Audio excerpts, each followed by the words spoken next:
కామారెడ్డి జిల్లా ఉప్పల్ వాయి గ్రామంలో ఆసక్తికర ఘటన చోటు చేసుకుంది. వార్డు మెంబర్గా పోటీ చేసి తక్కువ ఓట్లతో ఓడిపోయింది ఒక అభ్యర్థి. ఓటర్లను ఆకట్టుకునేందుకు సదరు అభ్యర్థి పోలింగ్కు ముందు ఇంటింటికి చీరలు, మద్యం, కూల్ డ్రింక్స్ పంపిణీ చేసింది. ఎన్నికల్లో ఓడిపోవడంతో కనిపించినప్పుడల్లా అసభ్య పదజాలాలతో వార్డు ప్రజలను దుర్భాషలాడుతుండడంతో విసిగిపోయిన స్థానికులు నీ తిట్లొద్దు, నీ వస్తువులు వద్దంటూ ఆమె ఇచ్చిన మద్యం, చీరలను పంచాయతీ రోడ్లపై ఉంచారు. ఆమె వచ్చి వస్తువులు తీసుకుపోవాలని ఓడిపోయిన అభ్యర్థిని గ్రామ పంచాయతీ ఆఫీసుకు పిలిపించారు గ్రామ పెద్దలతో పాటు వార్డు ప్రజలు. ఈ క్రమంలో వాగ్వాదం జరగడంతో పోలీసులు గ్రామానికి చేరుకుని గ్రామస్తులకు సర్ది చెప్పారు. అదే ఫస్ట్ వాళ్ళని అడగద్దు సార్, వాళ్ళు చెప్తున్నాం, తిట్టింది మమ్మల్ని, నువ్వు కూడా ఇచ్చేస్తామంటే తిట్టినప్పుడు నేను కూడా అందరితో పాటు ఇచ్చేస్తా అని చెప్పిన.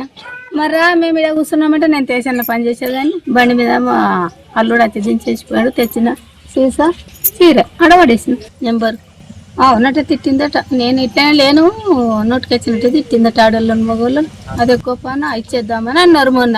కానీ ఈ రోజు అని నేను అనుకోలేను.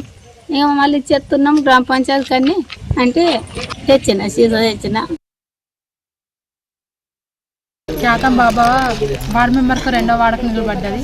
గెలవకపోతే ఆల పర్వారెడ్డి నిలబడ్డప్పుడు ఇష్టం వచ్చినట్టు మాటలు మాట్లాడి మీరు నెయ్యి తీసుకొని తాగిన పెట్టింది. ఇవి తీసుకుంటే మిమ్మల్ని మీ చీరలు కట్టుకుంటారని ఇష్టం వచ్చినట్టు మాటలు మాట్లాడింది. బీరు, చీరే, స్ప్రైట్ బాటిల్, కళ్ళు సీసా, బోంది పొట్ల